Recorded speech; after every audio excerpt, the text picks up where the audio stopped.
రైలు మనది, post office మనది, IAS తెచ్చింది మనం, ఐపీఎస్ తెచ్చింది మనం.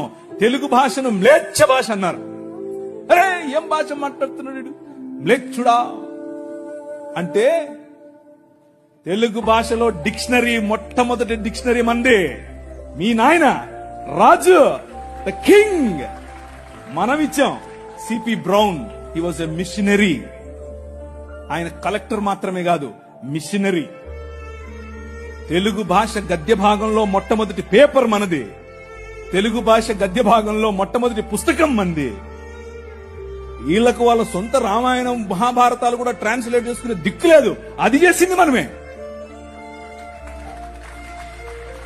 నిజం చెప్తున్నాను, నేను అబద్ధం చెప్పట్లేదు.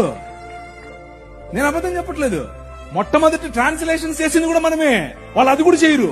ఎందుకంటే విద్య పంచకూడదు. వాళ్ళ రాజ్యంలో విద్య పంచకూడదు. మన రాజ్యం అందరికీ విద్య. ప్రతి ఒక్కరూ చదవాలి. ఎందుకు? ఇదిగో నల్లట్ట పుస్తకం కూడా చదవాలి. అర్థమవుతుందా? నల్లట్ట పుస్తకం చదివితే దిమాగ్ ఖరాబ్ అవుతుంది, దిమాగ్ ఫిరాయిస్తుంది. మనిషి వెంటనే మనిషి అవుతాడు. ఈ రాజ్యం మనుషుల కోసం రాజ్యం.